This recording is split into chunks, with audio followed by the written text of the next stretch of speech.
tempo, porque agora oficialmente, pessoal, boa noite. Vamos dar continuidade à nossa aula em relação à gastrointestinal.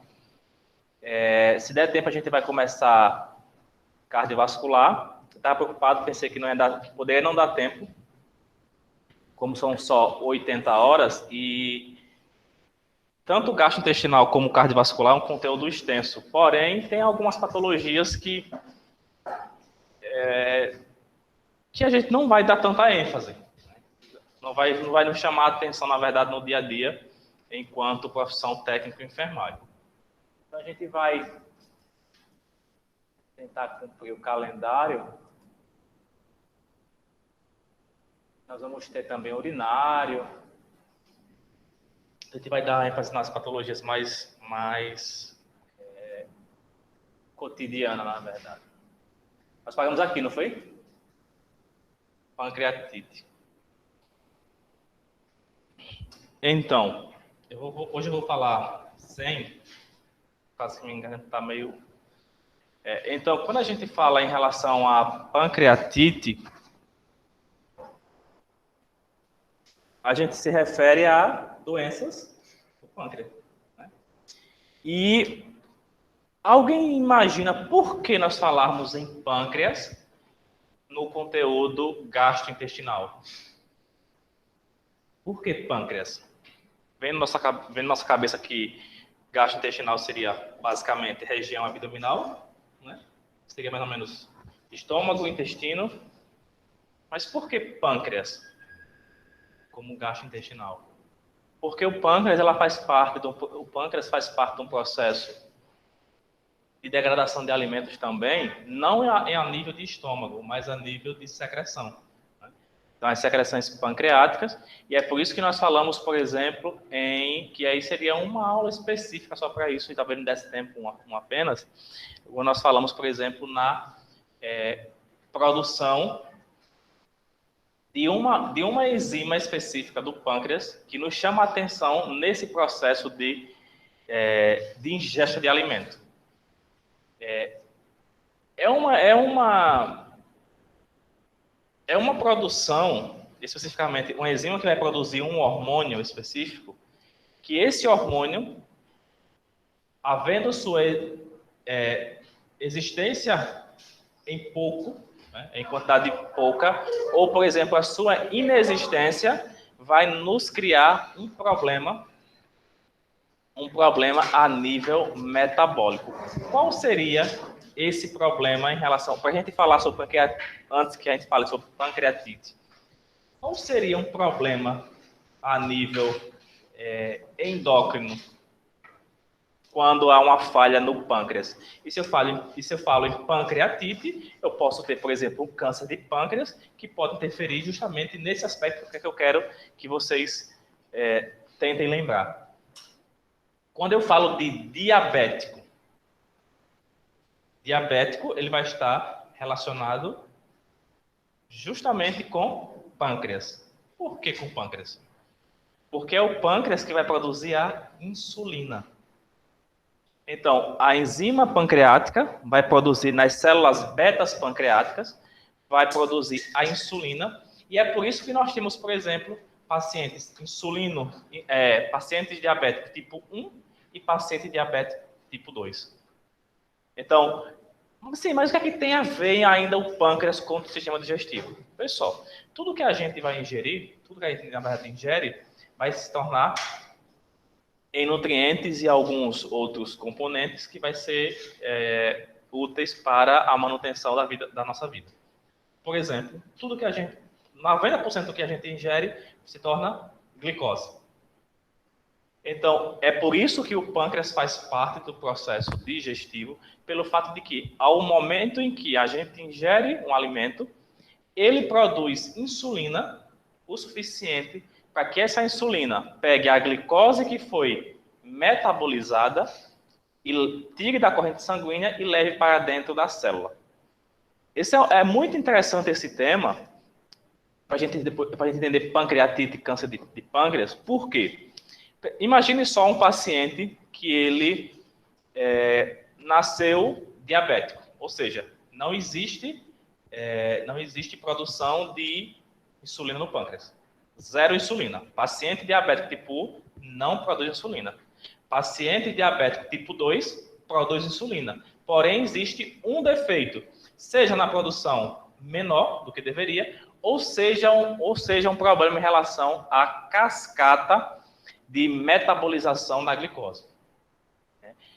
Só vou dar uma introdução em relação a isso rápido para a gente entender esse processo de digestão, do pâncreas em relação à digestão, que é o seguinte, a gente imagina o seguinte, a gente come um alimento e esse alimento ele é degradado e o que é absorvido no intestino delgado, que nós vamos falar mais à frente, e é por isso também que a gente precisa entender esse processo de digestão, para que a gente possa entender depois de apendicite, como é que funciona esse processo inflamatório do apêndice.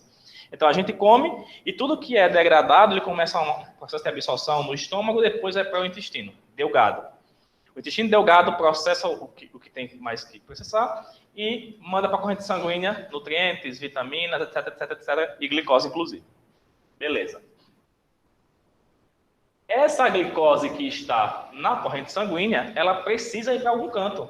Não pode ficar glicose em alta na corrente sanguínea. Por quê? Porque ela vai começar a...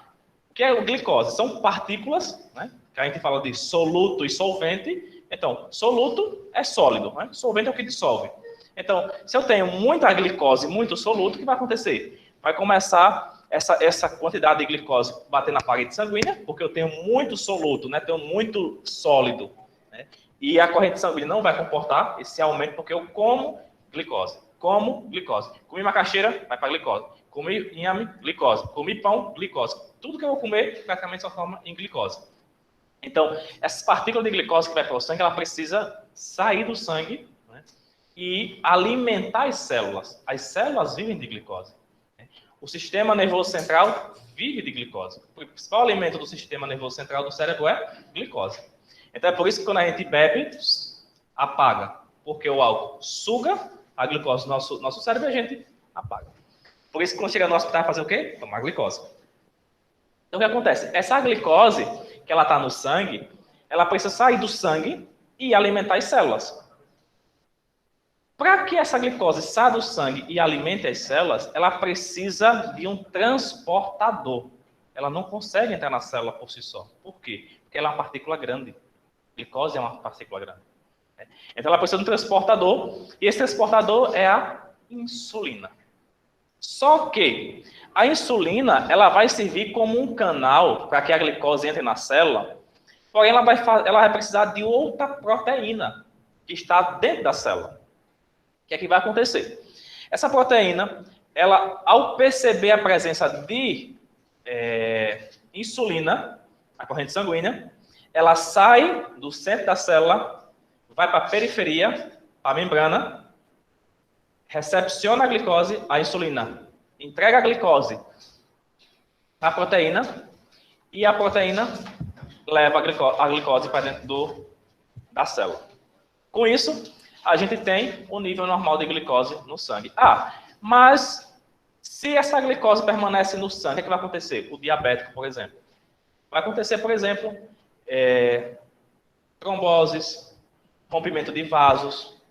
Por quê? Porque a quantidade de partículas em excesso no sangue vai começar a ir contra o vaso. O que é a pressão arterial que a gente falava? É a pressão com que o sangue tem contra o vaso sanguíneo.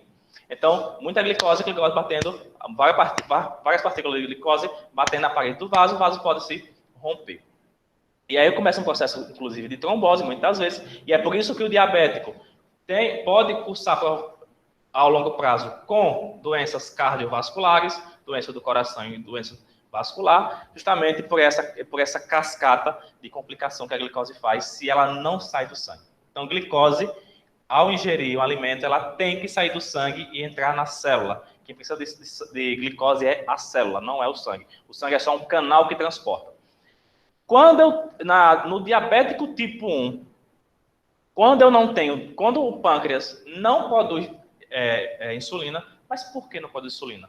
Porque no diabético tipo 1 existe uma síndrome, uma disfunção pancreática, na verdade, onde o seu próprio sistema imune entende que as células betas pancreáticas são inimigas.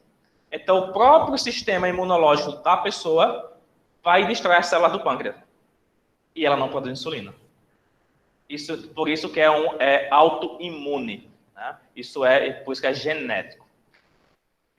No diabetes tipo 2, que é genético também, né? Só que não é por destruição autoimune, o que acontece é que existe insulina, porém esse pâncreas pode estar produzindo pouca insulina.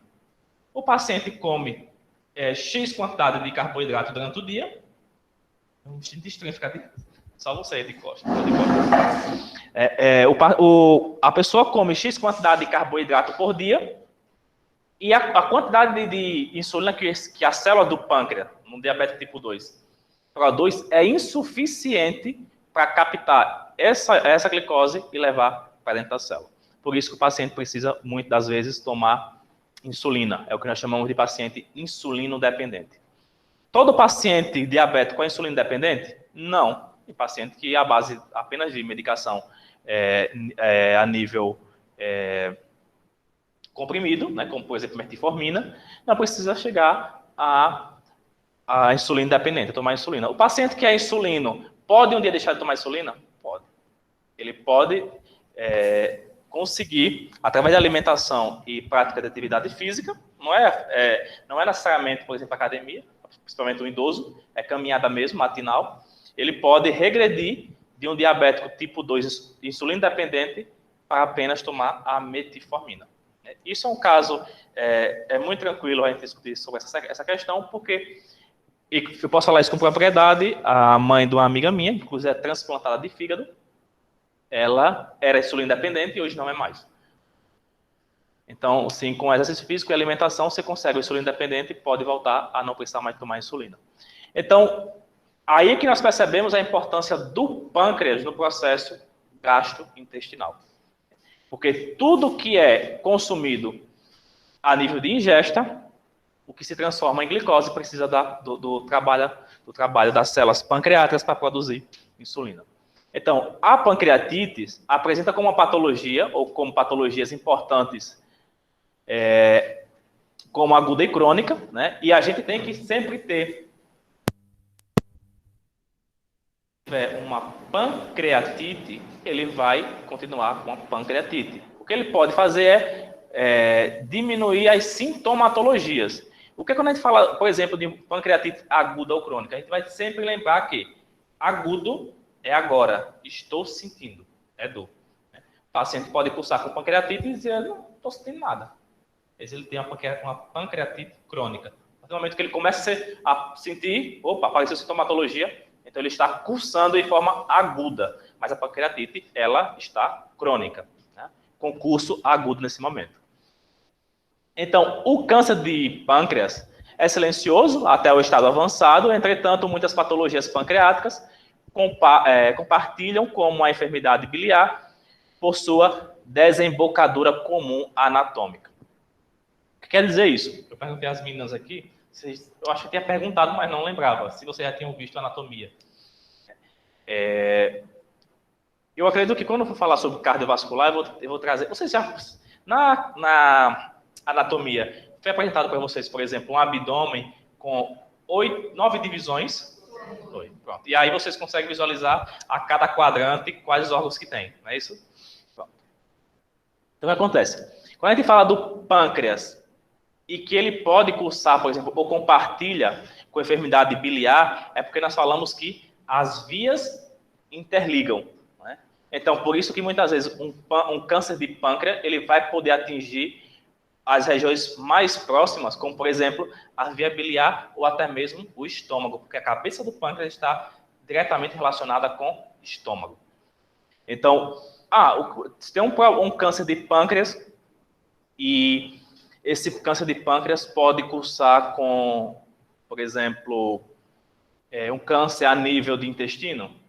Muito pouco provável, porque ele não tem correlação direta. Né? A correlação direta dele vai estar com estômago e com as vias biliares. Aí o problema, vias biliares está correlacionada com que órgão? A via biliar. No primeiro quadrante superior, lado direito, que a gente fala do hipocôndrio direito. Vocês lembram que tinha no hipocôndrio direito? O maior órgão, qual é? O hipocôndrio direito. Hipocôndrio direito, não. Ah, tá. Ah, certo. Como se chama o quê?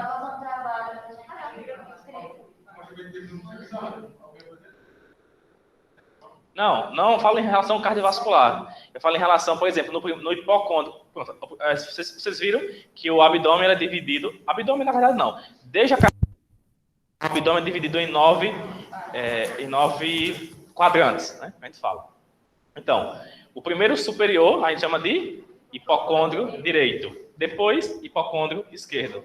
Depois, flanco direito. Depois, embaixo, direita e fossa ilíaca esquerda. No meio. Justamente. Então, o que acontece? No hipocôndrio direito, nós vamos ter que estar diretamente relacionada com a via biliar, vai ser o fígado.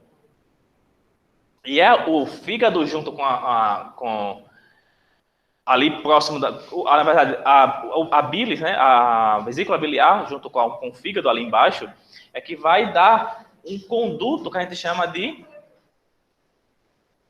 veia à porta. Né? Lembra? Conduto à porta, veia à porta. Então, essa correlação do pâncreas com a vesícula biliar é que nos traz uma grande preocupação, é por isso que diz que câncer de pâncreas ele é avassalador. Né? Um dos piores cânceres são pâncreas e útero. Útero.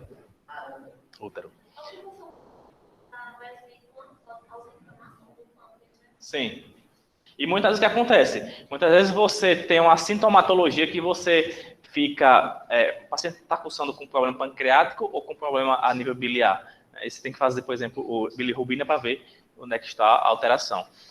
E o paciente que tem problemas a nível de via biliar, qual é a característica dele? Você olha o paciente e diz, eita, esse paciente, o problema dele é vesícula. Icterícia.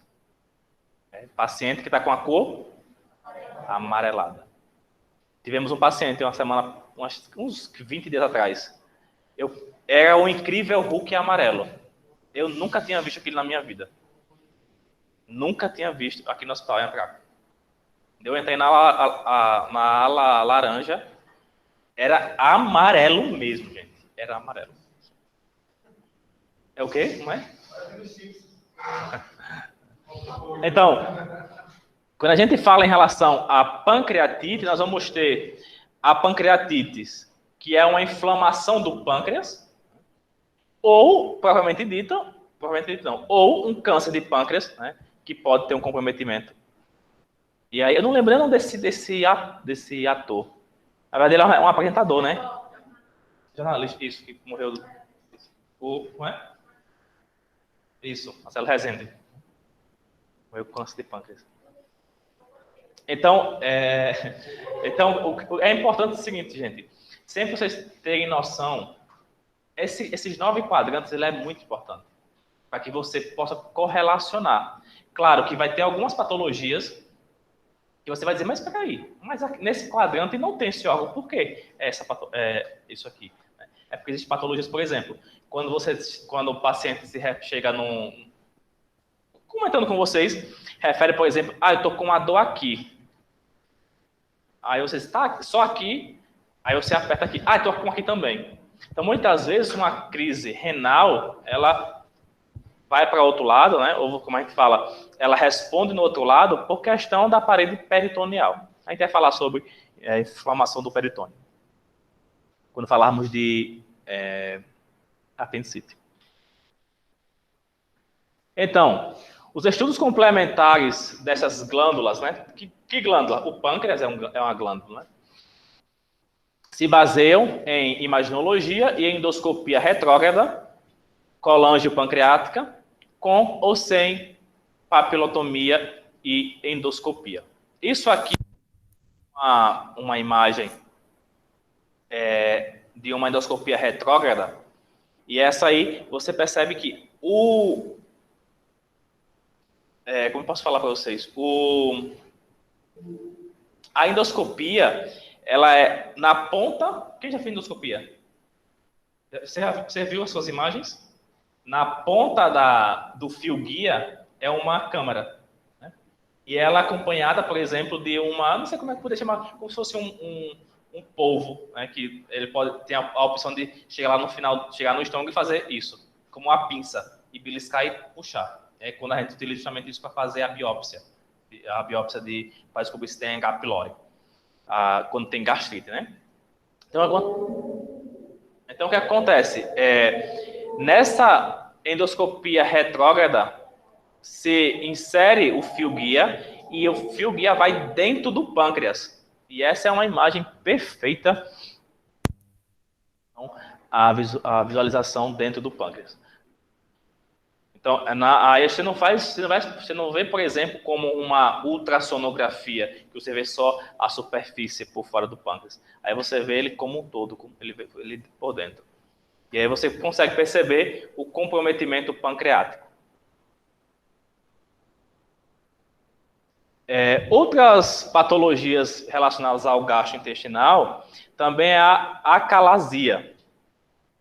É um distúrbio de motilidade esofágica congênito, caracterizado por peristaltismo esofágico defeituoso e falta de relaxamento do esfíncter esofágico inferior durante a deglutição. Quem foi que mandou aquele vídeo no grupo lá do intestino, que faz o bolo fecal, depois... Aquele movimento em que o bolo fecal vocês perceberam naquele vídeo de onde sai o bolo fecal? Como ele surge? Não. Quando eu for falar lá foi na verdade, estou adentrando muita coisa do conduto do apêndice em si. Mas, por exemplo, ali, quando ele forma o bolo fecal, ele sai do intestino delgado, né, que a gente chama a tripa do que a gente come, né, do porco, do boi, não sei das quantas. Né? Então, o intestino mais fino, o intestino delgado. Então, no final do intestino delgado, ali já não tem mais absorção de nada, absorveu os nutrientes, vitaminas, etc. Então, o que restou? Bolo fecal. Então, aquele bolo fecal, ele vai sair por uma parte anatômica, que a gente vai falar lá na frente, né? E essa vai estar... Essa imagem vai dar não. Lá na outra imagem eu tenho que dá para ver. Que é a parte do cego, que a gente chama. A parte do nosso intestino grosso. Logo no início do intestino grosso tem o cego.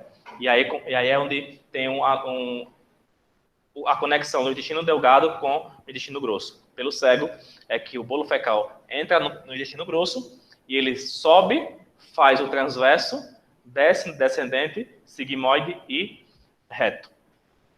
Vocês conseguiram perceber naquela imagem que quando o bolo fecal ele é formado, que ele vai subir, ali é o início do intestino grosso.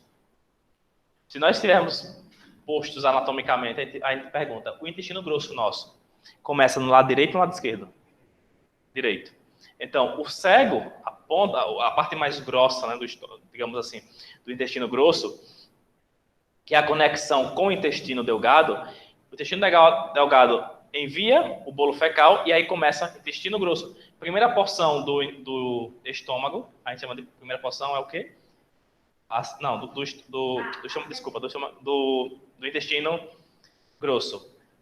Ascendente, depois transverso, descendente, sigmoide e reto. Né? A anatomia, vocês pegaram bem. Bom, tá bom, tá bom. Então, o que acontece? Na acalasia, esse movimento que o bolo fecal faz é justamente pelo movimento peristáltico. O que é o movimento peristáltico? Quando a gente escuta aquilo no estômago, aquilo é estômago, suco gástrico. Mas, muitas vezes, quando você vai ou escutar o paciente, você escuta a parte do intestino, quando você vê ele faz... É esse movimento, quando ele faz essa contração para que o bolo fecal vá seguindo o seu percurso até o reto. Então, a acalasia está relacionada a um distúrbio dessa motilidade, desse movimento peristáltico, porém a nível esofágico. A gente não come e parece aqui um tubo reto que comeu blum, e caiu no estômago. Não é assim que funciona. Não é?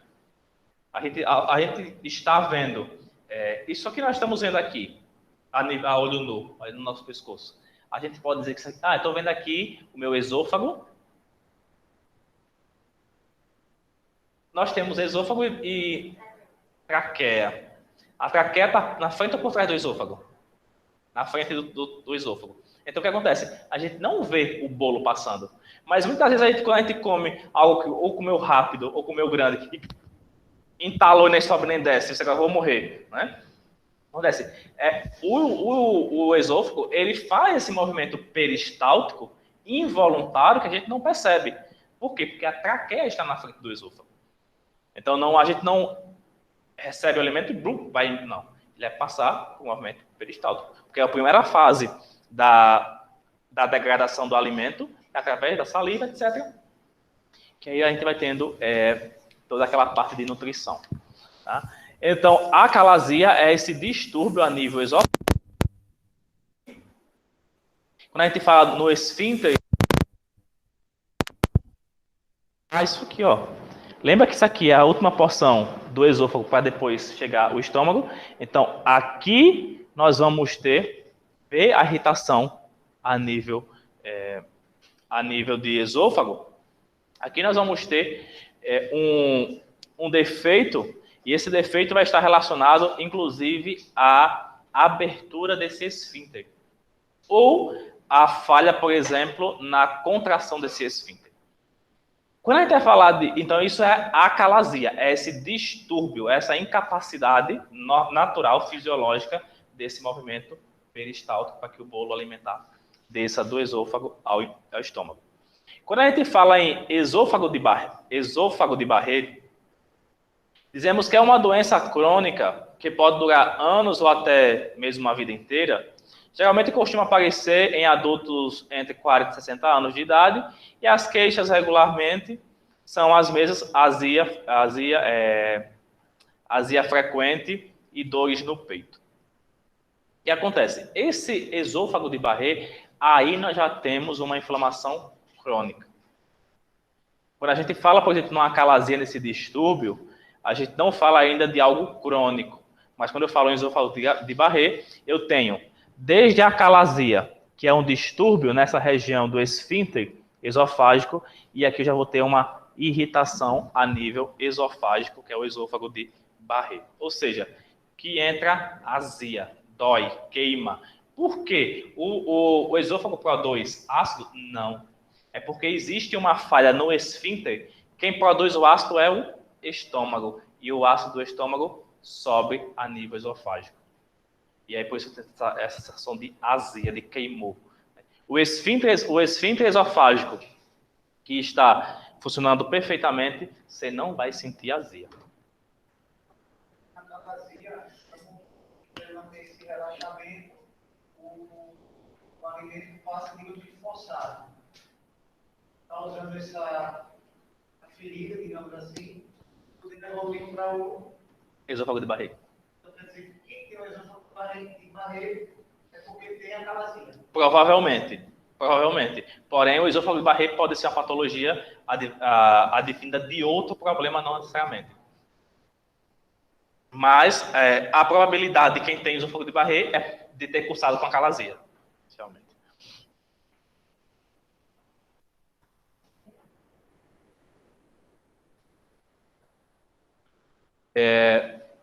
Já a esofagites por refluxo, e aí, vê só, aqui nós temos a ausência desse relaxamento, né? Que fica cerrado, como o teu nome é de Wilson. Né? Como ele fala, realmente, é a passagem forçada, rasgando. Né? Aqui nós já temos, por exemplo, um refluxo esofágico pela ausência, inclusive, desse feixe, né? Desse serre, como fala, como esse serre nessa parte do esfíncter esofágico. Isso por refluxo é considerada como uma complicação da doença do refluxo gastroesofágico, E nesse caso, os ácidos estomacais que voltam ao esôfago com o refluxo causam uma inflamação crônica e danos à mucosa do órgão, dando origem a esofagites de refluxo. Então, tanto no esôfago de Barré como na esofagite por refluxo, o esôfago de Barré já é já é um estágio crônico. A esofagite por refluxo pode causar também o esôfago de Barré. Então, essa volta do ácido do estômago é que vai danificar a mucosa do esôfago. Quem foi que me mandou no grupo? Foi no grupo uma pergunta em relação a omeprazol, na aula anterior. Paloma, acho que está online, acho que ela veio lá entrar online. A Paloma mandou, eu não quis responder no grupo, e aí com o refluxo, porque assim, eu não grupo, cada prática a gente tem que respeitar cada conduta médica, né? Mas a pergunta Paloma depois atenção, porque eu entendi qual foi o significado da suspensão do omeprazol. Até então eu não tinha entendido. Ela perguntou se o omeprazol poderia impedir a absorção de minerais. Acho que foi isso que ela perguntou no grupo. Isso. Então, quando a gente fala, por exemplo, de ácido no estômago, de refluxo, essa pergunta da Paloma é importante. Por quê? O omeprazol, e nós não vamos entrar em farmacologia, mas eu vou só trazer, porque quando eu vi a necessidade de esclarecer. Mas o que acontece em relação ao ácido no estômago e o omeprazol? Qual é o objetivo do omeprazol? Ele cria uma barreira, né, que a gente chama é um protetor gástrico, né? Então ele cria uma película, justamente uma camada, onde esse ambiente do estômago vai ficar menos ácido. Né? O que acontece? Não é que o omeprazol é contraindicado. E até o colega perguntou, então a gente pode tomar omeprazol pro resto da vida? Eu falei, pode. Desde que, se você não sofre de deficiência de nutrientes e outros minerais que necessite de um ambiente ácido para ser absorvido, não tem problema. Por exemplo,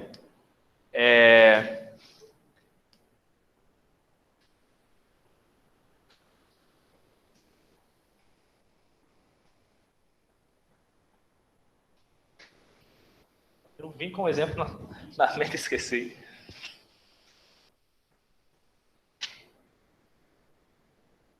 Eu vou lembrar. Existem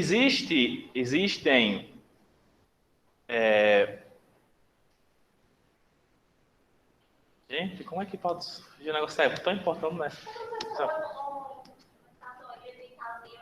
Hã? Não é indicado para azia, mas ele acaba que ele vai ter essa sensação de mais tranquilidade, porque o refluxo gástrico vai ser menor, né, devido a essa película protetora gástrica. Né?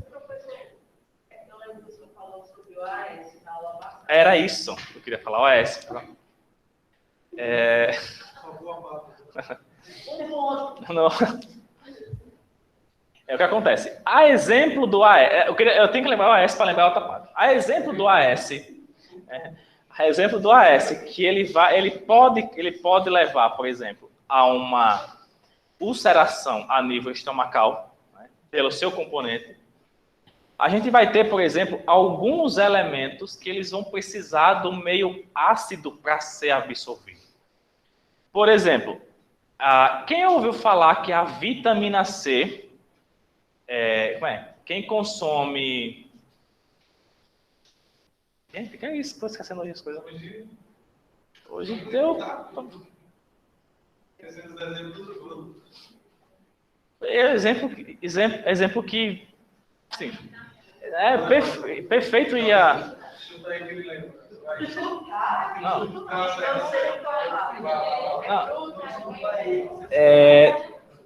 Não, tem um alimento que com vitamina C, ele é melhor absorvido.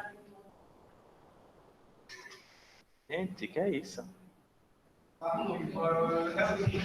Eu vou voltar isso aí, eu lembro. Raiva. Pode falar. Professor, é tipo assim, porque eu tinha a Saura tomar isso todos os dias, só que ela só tomou o omeprazol um dia sim, um dia não, como a gente falou. Tem alguma coisa a ver? Tipo, um dia sim, um dia não. Tem. Você tomou outro todos os dias. Você tomou outro o quê? Ela tomou isso todos os dias. Certo. Só tomou o omeprazol um dia sim, um dia não. Sim, porque ela é senhora? É. Então, justamente a fase infantil e a fase adulta, o adulto velho, existe uma sensibilidade maior em relação à absorção de alguns alimentos, de alguns nutrientes. Então, o que acontece? Ela usa o omeprazol um dia sim, um dia não, como protetor gástrico para prevenir uma possível úlcera gástrica pelo AS. Que, por sua vez, a importância dele vai ser a questão sanguínea, a viscosidade do sangue. Que existem outros medicamentos para a viscosidade do sangue melhor que o AS e que não causa úlcera gástrica, mas que é mais caro. Por exemplo, R$100. E o AS você compra por quanto na cartela? Então, assim. Então, tem até o nome do medicamento. Então, o que acontece? O que ele faz em relação ao omeprazol de um dia sim, um dia não, é justamente para possibilitar esse intervalo de absorção de nutrientes. Que, de fato, alguns nutrientes, ele precisa do meio ácido para ser absorvido. Eu vou lembrar, para trazer nem que eu mando no grupo, mas eu vou lembrar. Como? Por isso que ele dá essa pausa, que é para um dia ele protege. Isso. A absorção. Isso. Então, essa é a causa. Mas eu quero lembrar o nutriente que é absorvido no meio ácido. Esqueci agora. Tem a ver com vitamina C, mas esqueci agora. Então, vamos lá. Em relação à apendicite vermiforme. Já viu falar em apendicite vermiforme? Nem imagina por que apendicite vermiforme.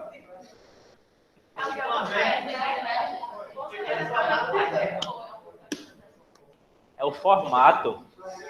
Parece um verme. Boa pergunta. Qual é o nome? Douglas perguntou qual a função do apêndice. Quem sabe qual a função do apêndice?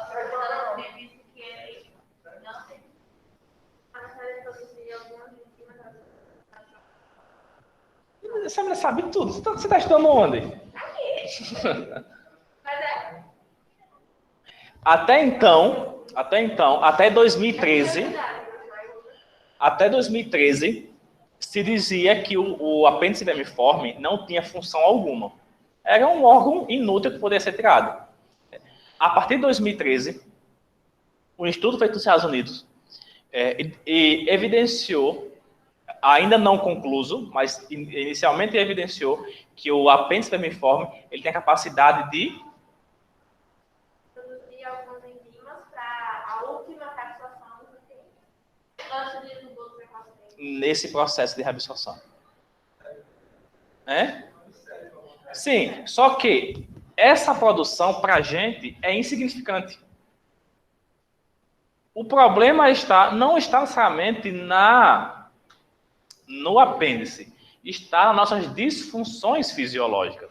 Por quê? O apêndice está lá tranquilo, e aí, ó, aquela pontinha lá que a gente fala, isso aqui é o cego. Essa porção, primeira porção, é início do intestino grosso, esse que é o cego. E aí o que acontece?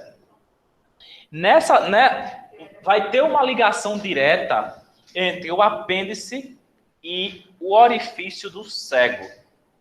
Que esse orifício do cego vai fazer conexão com o intestino delgado, né? A tripa lá dentro, né? Então, o que acontece? Vocês vão entender como é que funciona essa inflamação do apêndice. O apendicite, na verdade, é apêndice vermiforme, né? Apendicite é a patologia, seria aqui apêndice, na verdade, tá? É uma inflamação do apêndice, que esse é o nome do órgão, apendicite é a patologia, que gera dor no abdômen inferior direito. Por que no direito? Está localizado no lado direito.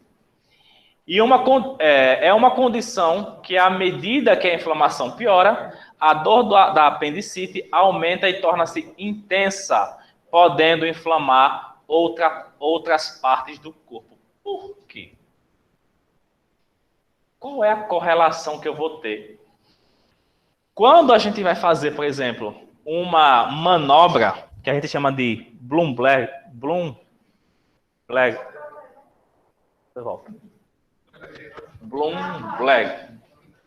O que é isso?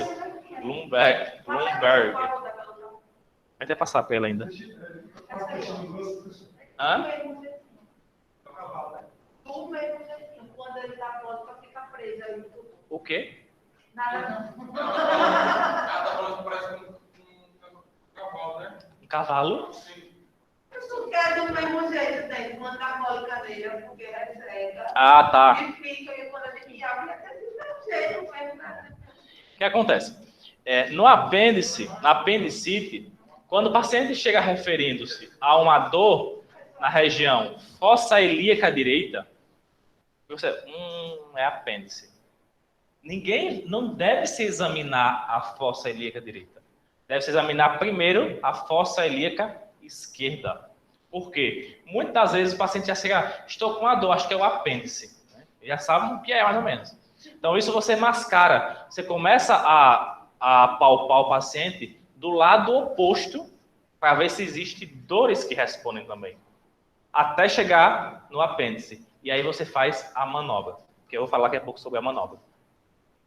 Então, aí você percebe se o paciente está se referindo de fato a uma dor. Lembra que eu falei da paciente que chegou lá dizendo que estava com uma dor na vesícula? Pronto, né? E a do outro lado da vesícula dela? Por isso. Então, por isso que provavelmente, mas não pediu ter vergonha, acho que ela teve, não pediu não. Então, por que essa dor ela aumenta e torna-se intensa? Porque nós vamos falar sobre uma característica dessa dor em relação a peritônio. O que é peritônio? Cavidade abdominal, parede abdominal. O apêndice ele está diretamente ligado com a parede abdominal. Por isso que tudo vai estar dolorido. Não vai estar só na fossa ilíaca direita. Tudo. E aí nós vamos ver.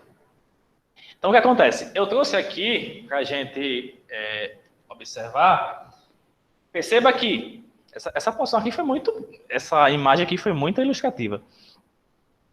Perceba que aqui nós temos um ilho distal, e essa porção, na verdade não dá para ver, o ilho distal tem que estar aqui ligado com essa porção do mesentério.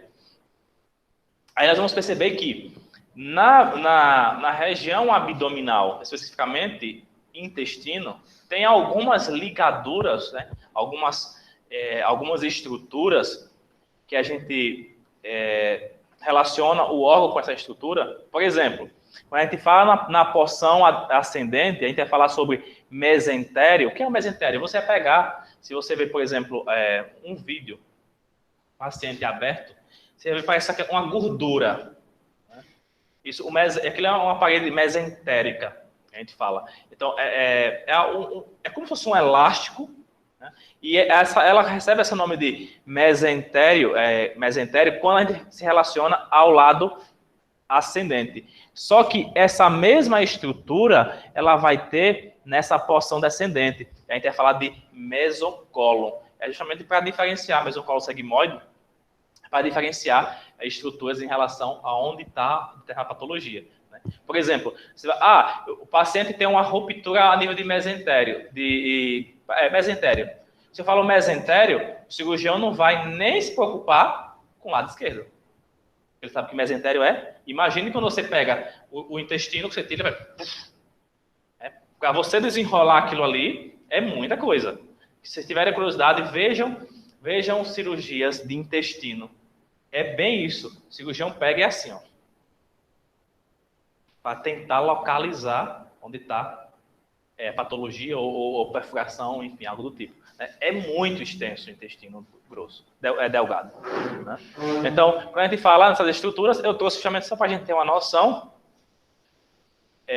E isso é interessante a nível de intestino, para a gente perceber muitas vezes em relação a pacientes que chegam com corpo estranho por penetração a nível anal.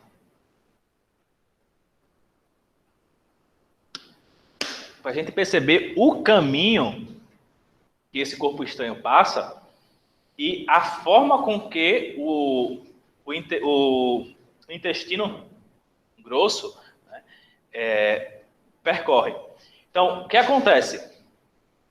Quando a gente fala, o paciente chegou na sala de emergência com um corpo estranho que foi introduzido a nível anal. Eu vou pensar em intestino delgado, intestino grosso.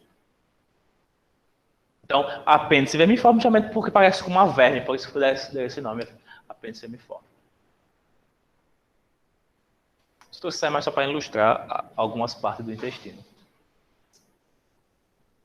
Aqui, olha ele. Essa desembocadorazinha, aí está o intestino aberto, né? Cortado. Essa desembocadorazinha aí, é aí que o bolo fecal sai do intestino delgado e entra no intestino grosso. De quê? De quê? Do apêndice? Lá na frente eu vou mostrar. Ela pode ser por vídeo, quem pode, né? Ou então é faca mesmo. Eu vou mostrar. O vídeo você faz com uma agulha. Você perfura, né, a sua região do abdômen, faz um furinho, e aí bem semelhante à endoscopia. Né? E aí com a ponta, né, a câmerazinha, você consegue ver o monitor, claro, e você tem a outra passagemzinha com outro fio que você vai fazer perfuração e depois você segura e distrai. Então, essa região aí do cego, é aí que o bolo fecal sai do intestino delgado para o intestino grosso. Como tem uma comunicação direta com a apêndice vermiforme, aí nós vamos ter um problema em relação ao apêndice, que até agora ninguém perguntou o que é o apendicite. Hã? É o quê? Assim, é a inflamação do apêndice. Mas como esse apêndice se inflama? Vamos lá. Hã? Bolo fecal. Causa da apendicite. Possui causas diversas, sendo que a mais comum é a entrada de um pouco de bolo fecal, de fezes, dentro do apêndice, causando a irritação e a inflamação do órgão. Bactéria. Constitui a causa mais frequente de abdômen agudo e 40% das operações de urgência. Tá pegando. Isso aí. No apêndice. Olha, deve suspeitar em todo paciente com abdômen agudo ou com signos que são sintomas de irritação peritoneal. Né? Então, deve suspeitar-se em todo paciente com abdômen agudo e ou com signos de irritação peritoneal. E aí, o que acontece em relação ao peritoneal? Não deixa eu esquecer em relação à irritação peritoneal. A gente vai falar assim em termos de apêndice. Então, essa irritação se dá justamente... Veja, essa abertura aqui, ó, essa abertura aqui do cego é essa comunicação aqui, ó. Ele está aberto, né? Ali estava aberto, cortado a primeira capa, e aqui é que tem a comunicação do intestino delgado com o intestino grosso. E aí, como está diretamente ligado o cego a apêndice vermiforme ao cego, há essa probabilidade de bolo fecal passar para o apêndice. Então, a patologia se explica por uma obstrução luminal do apêndice. O que é luminal? Porque a patologia se explica por uma obstrução luminal. Luminal é de luz, de lúmen, do espaço. Então, quando a gente fala, por exemplo,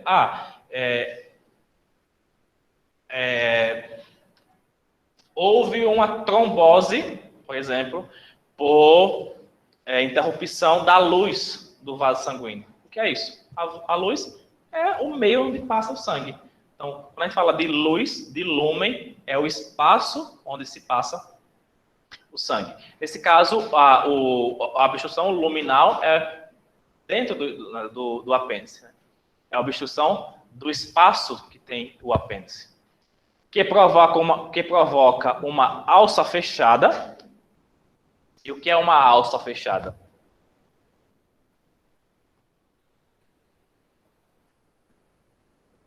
Localiza aí se estão vendo alça.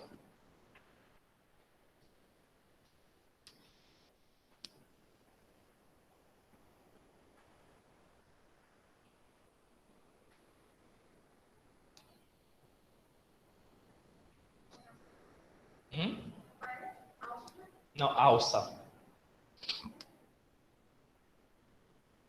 Aqui diz, rapidinho. Que provoca uma alça fechada que gera dor cólico difuso. Tem a ver com aquilo ali? Austrações? Onde? Austrações. Austrações, tem a ver com isso. Ou seja, cada partezinha disso aqui chama-se alça. Essa porção aqui é uma alça, isso é uma alça, isso é uma alça. Essa gordurinha aqui, que a gente chama de tênia mesoncólica, que está relacionado a meso, está relacionado à parede mesentérica, né? Cólica por causa de colo, lembra? Isso aqui não é um colo que a gente chama, né? Então, intestino grosso, ascendente, transverso ou cólon transverso. Então, quando a gente fala, por exemplo, de tênia mesoncólica, porque essa tênia, que é uma gordurinha que está por aqui, essas gordurinhas, está relacionada ao cólon. Então, toda vez que você vai... uma patologia a nível de cólon. Opa, intestino grosso. Cólon é intestino grosso. Então, o que acontece com a obstrução do lumen, da luz, né, luminal do apêndice, ele provoca uma alça fechada, que é gerador cólico difuso. O que é difuso? Se espalha. Em todo o colo, em todo o abdômen vai ter essa dor, porque o apêndice está diretamente ligado a a parede abdominal.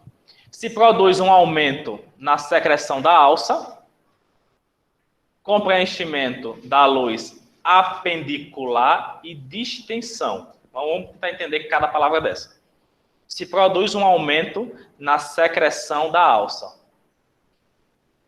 Imagine se nosso intestino grosso recebesse o bolo fecal e mandasse por reto no grosso, no duro. Tá rasgando, né? Ai! Não, né? Então, as alças, ela tem a capacidade de produzir secreção que facilita esse fecal. É por isso que existe o movimento peristáltico. Quando a gente ouve você escuta o abdômen do paciente e você escuta.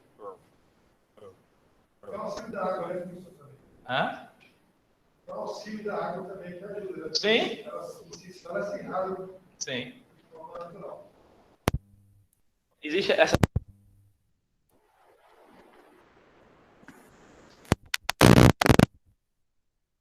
Constipado, tem que beber. Existe esse aumento da secreção, por quê? Porque o pênis está inflamado, assim, continua passando fezes pelo próprio intestino grosso, porque a gente precisa, né, evacuar normalmente. O que acontece é uma irritação da parede do intestino grosso e ele devido a essa irritação. Com o preenchimento da luz apendicular, lembrar sempre que luz, algo está. Então, o preenchimento da luz é o preenchimento de todo o apêndice. E distensão. O que é distensão? A gente fala, paciente está com abdômen globoso. Está distendido. O que é distender? Aumentado, inchado. É demasiado. Aí te chama de edema, para, de fato, quando está inchado, e quando está... o paciente está com o abdômen globoso, distendido. E paciente que está com a bexiga cheia, que não aguenta urinar, está doendo lá, um monte de urina, não consegue urinar, e você, se não passar uma sonda no paciente, ele vai se acabar agora. Como é que a gente chama essa bexiga? Hã? O paciente está com bexigoma, né? A gente diz. Você vai ouvir muito isso. Você vai ouvir muito isso. Paciente, chegou o próprio técnico, né? Vai muitas vezes chegar para a enfermeira e dizer, o médico passou na urgência, né? O médico passou uma sonda paciente. Mas o paciente está tranquilo. Não. Pelo que eu vi, o paciente está com bexigoma. Está fazendo bexigoma. Ou seja, a pelvis dele está aumentando de tanta urina. Qual seria o pior caso que pode acontecer na passagem da sonda? O pior caso? Não, geralmente na passagem de uma sonda, o que pode acontecer é ferimento da uretra. Não, a não passagem. A não passar? Sim, o que esse paciente pode evoluir para... Ele pode... A bexiga ela não vai se romper, mas o que vai acontecer? Ele vai cursar com a pielonefrites, que é a infecção alta dos rins, né? Porque essa urina da bexiga ela tem que ir para algum canto, ela vai subir pelos uréteres, né? Os dois, e ela vai para o rim, e aí nós vamos ter um comprometimento, pode ter um comprometimento. Aí nessa infecção, que é a pielonefrites, o que acontece? Quando você chega com a dor, aqui a bexiga está cheia. Não, aqui dói, não, beleza, tá só... Tá bonitinho, não aguenta. Tá com bexigoma, a infecção tá baixa, beleza, tá tranquilo. Vai dar para tratar. Passa uma sonda, esvazia essa bexiga tranquilo. Quando o paciente começou aqui, mas já está aqui em cima, a infecção já subiu. E aí você pode ter, por exemplo, um choque séptico por infecção generalizada. Então, se a pessoa ficar fazendo dificuldade de ir ao banheiro e não ficar prendendo. Inicialmente vai dar infecção urinária baixa. A gente chama de cistite. A bexiga, professor, é a contenção da urina na bexiga. Isso. Não sai com facilidade. Isso. Você percebe que a pelve do paciente fica alta, tanto é urina aqui. Mas pode ocorrer que a bexiga da urina estoure? Não, vai subir pelo ureter, a urina. E vai infeccionar os rins. Vai infeccionar os rins. Nós vamos ter sistema urinário. Foi? Foi o seu grupo? Se você puder, manda no grupo os slides que você apresentou. Eu acho interessante isso porque a gente teve... eu queria que... É porque eu, na verdade, não convidei você. Vocês tiveram aula de que ontem? De quê? Fundamentos? Tá. Eu queria que algum de vocês pudessem ter visto. Eu até falei para a turma B2. Apresentação no seminário do pessoal a última aula que eu tive de patologia, com o pessoal da radiologia, que foi sobre doenças osteomuscular. Deram um show. Que eu, assim, a apresentação dos meninos, eu falei, e são patologias que é mais direcionada para enfermagem. Mas na grade deles tem também, tem uma disciplina só patologia deles. Só que são 30 horas. A de vocês apesar de ser assistência, mas tem mais patologia do que a deles. Tem uma menina que ainda preciso falar, ainda bem, é bom que está gravada essa aula, ainda preciso parabenizá-la pessoalmente, Kailine. A menina deu um show, até a anatomia da coluna lombar, ela explicou. Show. Fizeram 72 slides, não deu tempo de terminar o seminário. Teve que correr, tal, e muito show, muito show. Foi... Eu fiquei impressionado com Eles postaram que eles fizeram até, inclusive, tipo, ensaiaram entre eles no Google Meet. Eles combinaram um dia e só a parte dessa menina foi 1 hora de apresentação do Google Meet entre eles. E aí eles postaram e eu repostei, inclusive. Eu falei, não acredito. Quando eu olhei 72 slides, foi show, show, show, show. Sabe quando a pessoa parece que nasceu pronto? Pelo menos 3 pessoas do grupo ali foi, e essa menina, se ela pudesse ingressar na medicina, é muito top, porque essa menina é muito show. Então, vamos lá. E aí que gera um abdominal constante, justamente por essa distensão, né? E pela questão peritoneal. Então, logo começa uma compressão capilar venosa, e isso é importante em relação ao apêndice semiforme. Vê que após a inflamação começa uma compressão capilar venosa, não arterial. Tá? Essa região do apêndice não tem artéria, são apenas veias, menos mal. Com posterior edema. Vamos começar a entender a repercussão do apêndice. Já viu o relato de paciente que morreu que teria apêndice? Já ouviram? Não? Já? Há 3 meses atrás, aqui em Antraca. Então, por que começa essa compressão capilar venosa? Existe, por exemplo, uma obstrução a nível do apêndice. Se ele está obstruído, ele se inflama. E quando ele se inflama, ele se dilata. Ora, se eu tenho um órgão que ele tem essa espessura, se ele aumenta, ele tem que comprometer outras regiões. Né? E ele vai comprometer, inicialmente, a região venosa. Por isso que essa compressão capilar. E aí eu vou ter um problema. Quando eu tenho uma compressão capilar, o que é compressão capilar?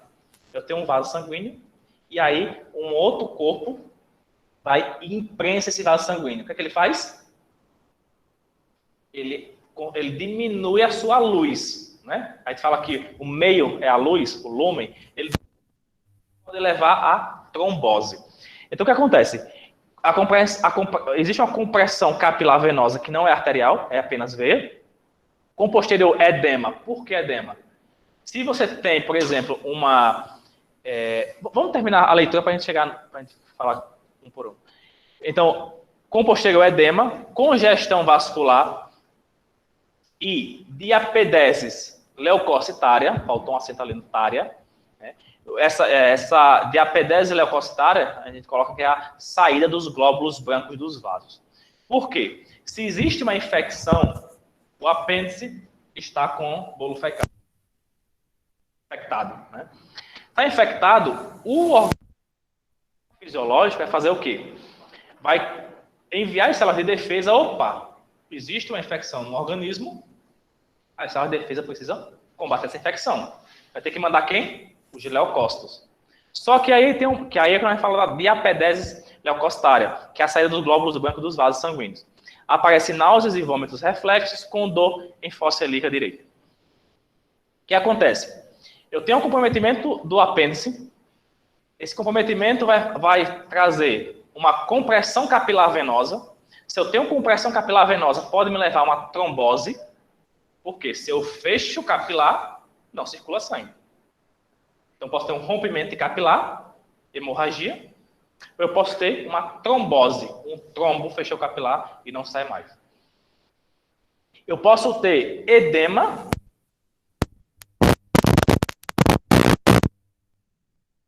Ele vai extravar a região.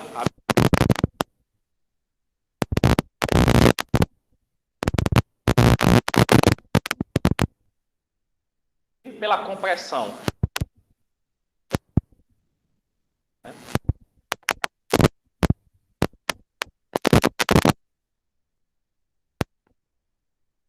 São os glóbulos brancos, os leucócitos.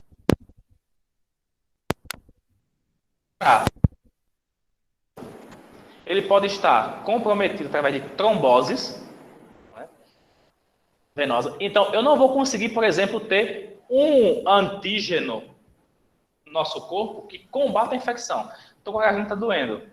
O leucócito vai estar trabalhando para combater a infecção de garganta. Mas no apêndice, quando eu tenho essa infecção, apesar do leucócito dar alto, eu posso ter um comprometimento a nível vascular. Por quê? Posso ter, sim, uma extravasação de leucócito, inclusive por ruptura de vasos. Esses leucócitos vão sair, eles vão buscar fagocitar de qualquer forma essa infecção, porque o papel dele é fagocitar. Né? É neutrófilo, eosinófilos, etc. Todos os glóbulos brancos aí no combate a essa infecção, mas eu posso ter um comprometimento vascular justamente por essa questão, por essa compressão do vaso. Quando a gente diz que aparece náuseas e vômitos, é justamente porque está relacionado ao sistema gastrointestinal. Então, existe um descompasso a nível intestino. O que é que vai acontecer? Se você come, vai para o estômago, absorve no intestino delgado e vai para o grosso.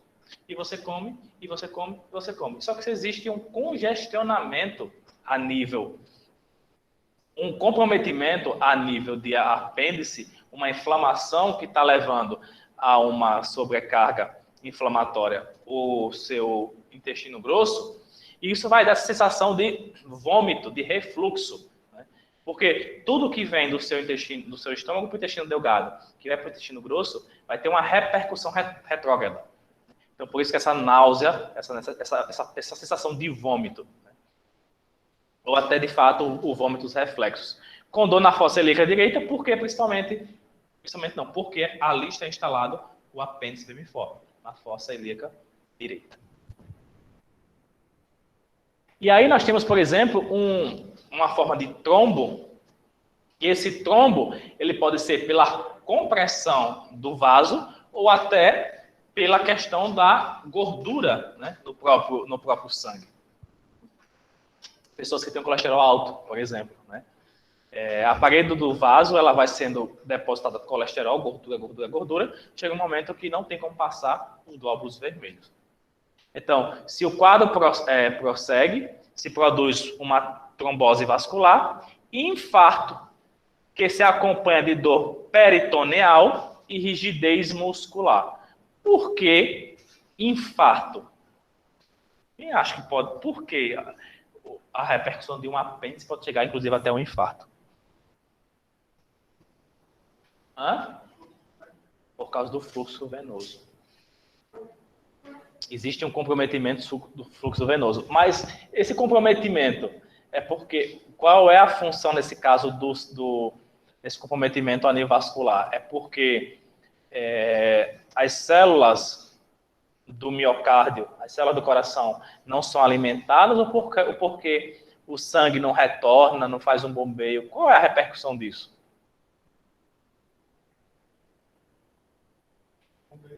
Se você tem, por exemplo, uma artéria congestionada, você, por exemplo, vai mandar sangue, só que não vai ter um retorno venoso. Né? Então, vai ter uma sobrecarga, né, desse coração que não consegue ter um retorno. Então, por isso, a possibilidade de um infarto. E quando a gente fala, por exemplo, pode acompanhar de dor peritoneal, o que seria esse peritônio?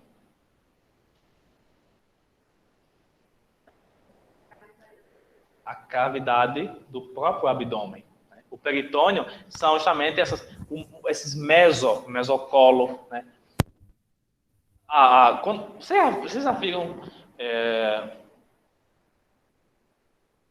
enfim, de repente vocês podem até não se recordar, mas de repente você viu na internet alguém que está fazendo, por exemplo, uma cirurgia de abdominoplastia.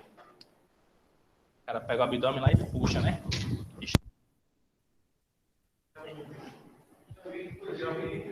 Inclusive, que eles fazem aquela retirada da camada de cirurgia.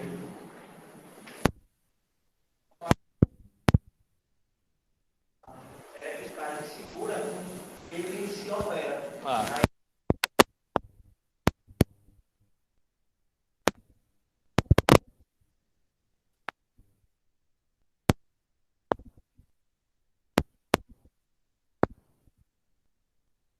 nesse caso de gordura, provavelmente ele tira o excesso e faz abdominoplastia ao mesmo tempo. A abdominoplastia é você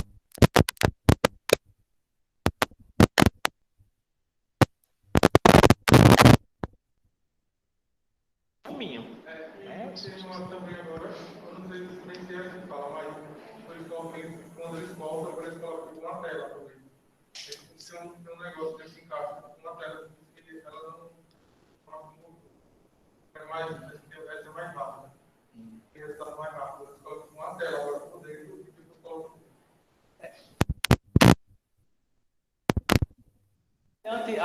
As cirurgias, quando é fazer para e a probabilidade de hérnia. Também se coloca a tela para não criar hérnia. Qual é o problema?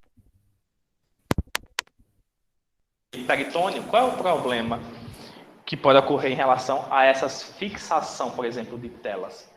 Mulher pensou em ter filho só depois que tiver, né? Porque eu tenho uma colega enfermeira que ela fez abdominoplastia. E não sei se por descuido ela engravidou. Quem sofreu foi ela. Com o abdômen duro, né? E querendo distender, né? Por causa do útero. Ela conseguiu ter a criança, mas existe uma grande probabilidade de problemas congênitos dos bebês. Então, assim, principalmente mulher, homem não, né? Mas mulher, é assim, ó, não vou ter filho mais nunca, então, beleza, então vou chapar o abdômen. Então, se pode ser cirurgia, então tem essa obrigação. Então, se for da forma natural, acontece a mesma coisa ou não? E quando essa mulher se malha muito? Não tem nenhum problema. A gravidez dela normal não tem nenhum problema porque o músculo ele se adapta, ele se distende. Na verdade é que o abdômen chapado de quem treina é apenas a queima de gordura. Não existe um fator externo que está impedindo o aumento das fibras musculares posteriormente.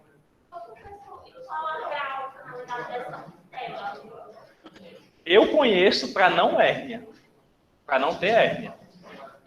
Hérnia umbilical, hérnia na região.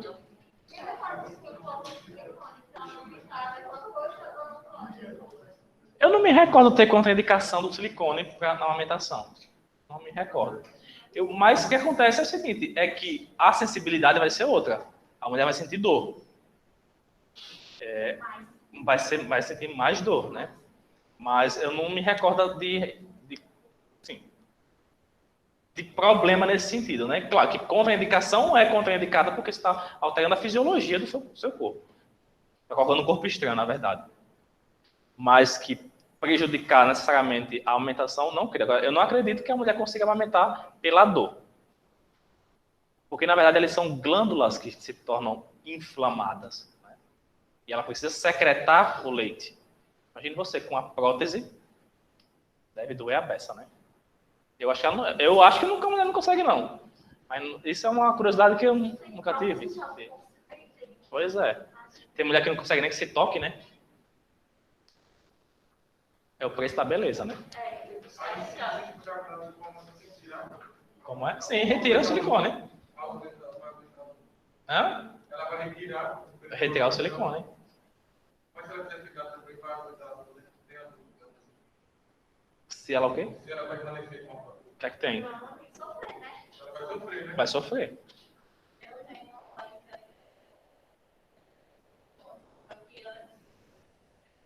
Normal, você tem nada? Sim. Tá pronto. Não. Em relação à amamentação, sim. Eu falo em relação à sensibilidade. A mulher tem mais sensibilidade. Sim. Também.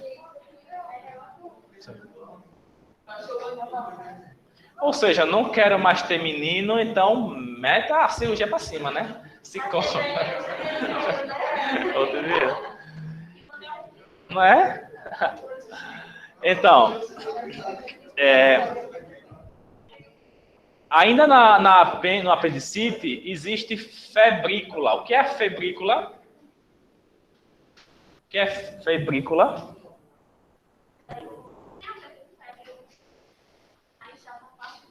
Não chega a passar dos 38 graus, né? Mas apresenta já uma alteração na temperatura corporal. Taquicardia, né? Taquicardia, muito característico do infarto. Né? E leucocitose, justamente o aumento dos leucócitos devido à inflamação. Tudo isso termina em uma perfuração na borda antimesentérico e peritonites. Ou seja, o que é... Na grade de vocês, trouxe para a gente falar sobre peritonites. Só que o que interessa em relação a peritonites é saber que peritonites é a inflamação do peritônio. Basicamente, da cavidade abdominal. Não adianta se aprofundar em peritonites, porque vocês não vão ser médico, né? Nem cirurgião, principalmente, para estar preocupado com... Mas, assim, em relação a peritonites, essa inflamação da cavidade abdominal devido a essa proliferação da bactéria do apêndice. E aí o que acontece? A semiologia, o que é a semiologia? É você verificar os sintomas de um paciente com apendicite. Deve suspeitar de apendicite em todo paciente com abdômen agudo e ou com sinais de irritação peritoneal. A manobra de Bloomberg.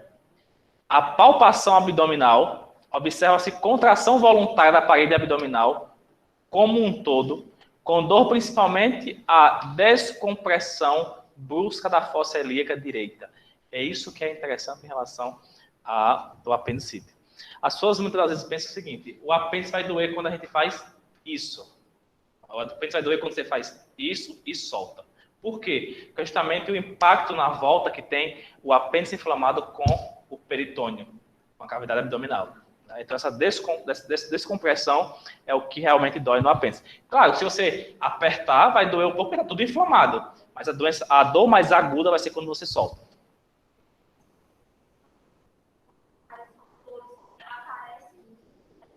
Não, involuntário porque você não consegue dizer onde está. Você, aqui dói, aqui dói, dói em todo canto. Quer dizer, o sinal típico de Bloomberg positivo, típico de apêndice aguda. Beleza. Aguda por quê? Tá lá, agredindo, né? Doendo, acabando. Em relação à imaginologia, nós temos aí... olha como ele se distende, né? Como ele fica...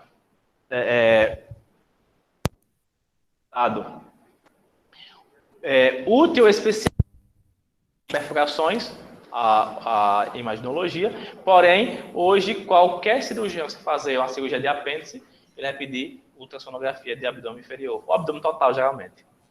Então, útil especialmente em perfurações. No apêndice perfurado, a ultrassonografia mostra as apendicites em uns 75%, os abscessos em 46%, que é muito raro, e líquido livre intraabdominal em 48%. Apesar de ser um líquido menor, só que é isso que dói, porque a cavidade abdominal está toda irritada por esse líquido peritoneal.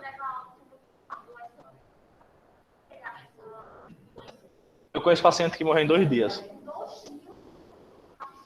2 dias.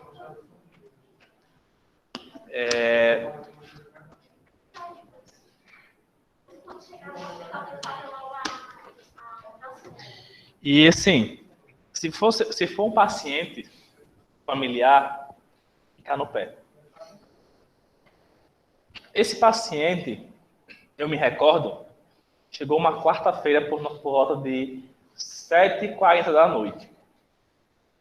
Foi atendido. No primeiro sinal, foi identificado apêndice. E aí falou, colocou no soro, né, para hidratar e manter já o acesso, porque quando vai a depender do tempo, né, precisa manter o paciente hidratado. E foi passado sonda.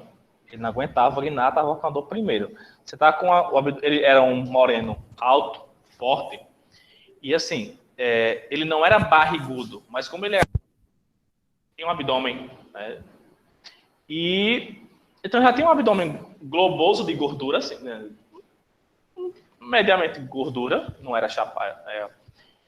E o que acontece é que aquele apêndice estava inflamado, e se está inflamado, ele estava contraindo toda a parada abdominal. Né?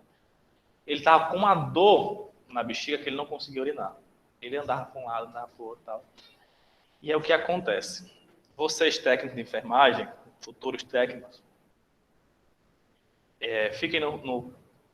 Eu sei que não é a função de vocês, mas por questão de humanidade, às vezes é interessante ficar no pé do nosso enfermeiro.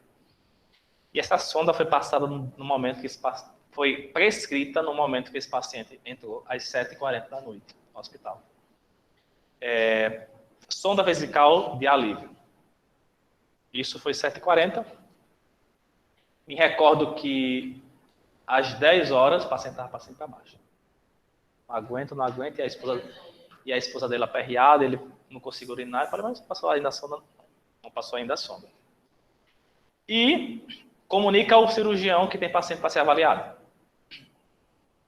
Que, pelo que eu sei, a cirurgia é o plantão de 24 horas. Mas, às 10 da noite, vai embora. Avisou o cirurgião às 9, que tinha... liga para o centro cirúrgico para comunicar que existe paciente para avaliação cirúrgica. Foi comunicado. Às 9h30, o cirurgião manda avisar que não vai atender mais nenhum paciente que tinha acabado a cirurgia e que só voltaria às 7 da manhã. O paciente ficou para cima e para baixo e a cobrança da sonda. Quem passa a sonda na urgência é o enfermeiro. Acontece que, meia-noite, o enfermeiro foi descansar. O paciente sem a sonda. 3 da manhã, o enfermeiro voltou. E o paciente já não estava aguentando. Isso na quarta-feira, no caso já é quinta-feira de manhã. E o paciente sem aguentar, E eu disse, olha, o paciente está desde as 7h40 da noite sem sonda. Não. Você foi comunicado para essa sonda. Avisei várias vezes, só que ninguém lhe encontrou no plantão mais. É o tipo de enfermeiro que sai e começa a sua função.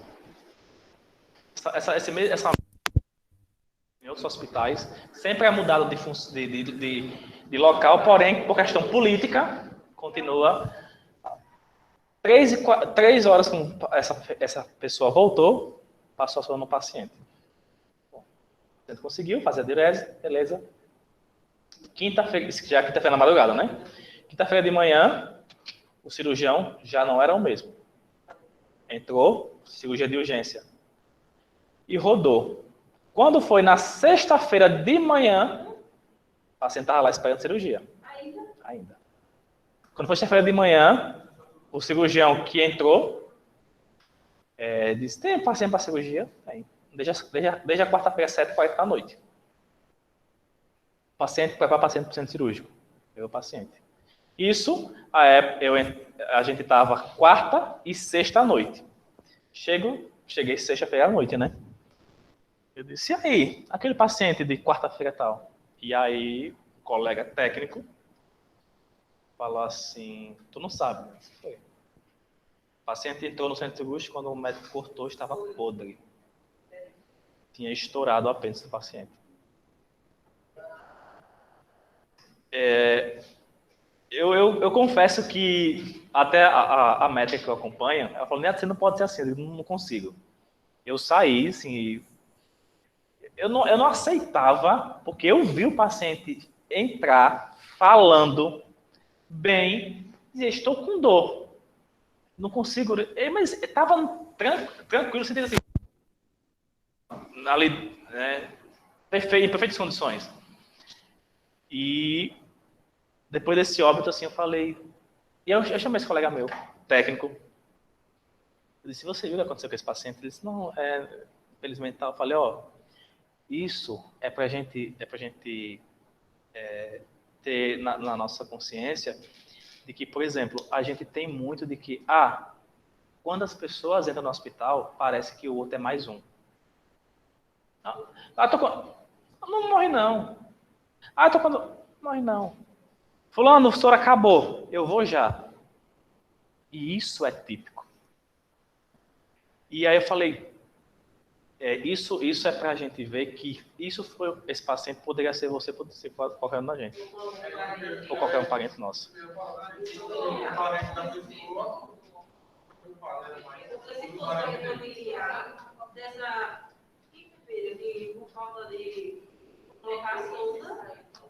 Ainda bem que a sonda foi menos gravoso, porque ele conseguiu urinar, então o problema foi a cirurgia.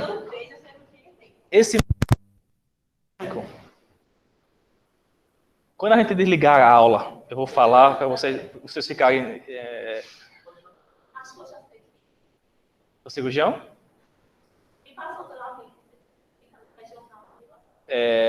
Esse mesmo cirurgião, a gente foi chamado na clínica e tinha acho que comentei com vocês, tinha um paciente de 60 e poucos anos, branco, senhor brancão, e esse paciente estava com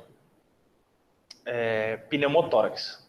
Estava saturando 85, 86 com máscara de Hudson. E você escutava o paciente, parecia uma esponja. Tinha a indicação de um médico de manhã para fazer drenagem de tórax nesse paciente. E quando chegamos à noite, uma técnica disse, tem um paciente assim, o acompanhante está lá, e esse paciente tem indicação de drenagem de tórax. E a gente sabe que nesse dia, é essa mesma criatura que está todos os plantões. E aí, a gente foi lá ver o paciente, meu Deus. Chamamos a criatura, e esse paciente com indicação de drenagem de tórax. Não tem indicação de drenagem de tórax, não. Isso aqui, eu fiz o raio-x, pedi o raio-x, e aqui não tem quantidade de líquido suficiente para drenar tórax. E aí, eu saí e perguntei a técnica. Né? Como foi feito o raio-x do paciente? O paciente está aí deitado, o técnico veio com a máquina e fez o raio-x. Raio-x, paciente com cavidade pulmonar banhada em líquido, você vai fazer raio-x e tórax no leito, você deita o paciente aqui, o líquido não vê a quantidade de líquido que tem no paciente. Se você coloca o paciente em perfil, você vê a quantidade, a parte do pulmão e o resto branco. Sabe que ali tem líquido. Mas se você coloca ele deitado, você não vai ver nada. Não tem indicação de drenagem. Já tinha indicação de um pedido do médico de manhã. Bom, saímos à noite. E eu olhei para o acompanhante, coitado, mais broco do que... Não adianta falar com essa acompanhante que não vai saber argumentar. Né? E aí a gente saiu, e quando foi às 10h30, foi embora. Não voltou mais, plantão. De manhã, quando chegou outro cirurgião, drenou o tórax do paciente. Não sei como o paciente chegou no outro dia. Enfim. Isso é pra gente ter... chama-se conhecimento, amizade, politicagem, essas coisas. Então, a gente estava falando em relação à cirurgia do apêndice por laparoscopia. É dessa forma aqui. Isso aí é introduzido... Aqui acho que é uma imagem... não. Ixi, aqui, eu nem mostrei isso aqui a vocês. Essa laparoscopia é como se fosse uma... É como se fosse endoscopia, mas assim, é uma agulha que se fura na região próxima ao apêndice. Isso aqui é como se fosse... E por dentro da agulha vem essa... E aí você consegue... E vem também... Tem duas técnicas, você vem com uma e com a outra, com o fio. Você começa a perfurar o apêndice. E com a outra você vai cauterizar para o resto que não cair na cavidade abdominal. Né? E aí você, depois com esse resto de apêndice que fica, você aí coração. A escopia que é o quê? Que é? Dislatada? Não, aqui laparoscopia. Que a endoscopia, que a gente sempre fala, quando a gente fala endoscopia, vai ser por cima. Essa laparoscopia lateral, e a gente tem também por via colonoscopia por via retal. Então, ele vai perfurando até chegar. Quando ele tem a pontinha embaixo, né? Vai perfurando até arrancar ele todinho. E aí, ele vai cauterizando. Ele não vai pra não cair. Vai cair secreção, né? Mas aí faz a limpeza do peritônio. E é isso. E aí, como a gente está falando de gasto intestinal, na vida tudo tem um jeito, então vamos aproveitar. Né? Comer e beber e tomar remédio para pegar melhor. Pois é. Pessoal de casa, alguma dúvida? Algum complemento a fazer? Falem. Pessoal de casa.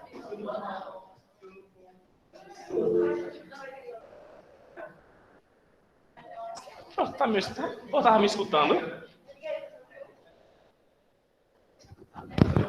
Alguém está me escutando em casa? Oi, professor, boa noite. Então vocês conseguiram ouvir tudo? Pelo menos eu sim. Beleza. Alguma dúvida? Não, nenhuma. Franciele, quem é Franciele? Franciele. Oi, professor. Eu sei que você quer falar só suas perguntas. Não, assim, não tenho não comentários a fazer. Eu queria que você tenha um amigo que aconteceu no seu querido. Na próxima aula eu levo exemplos.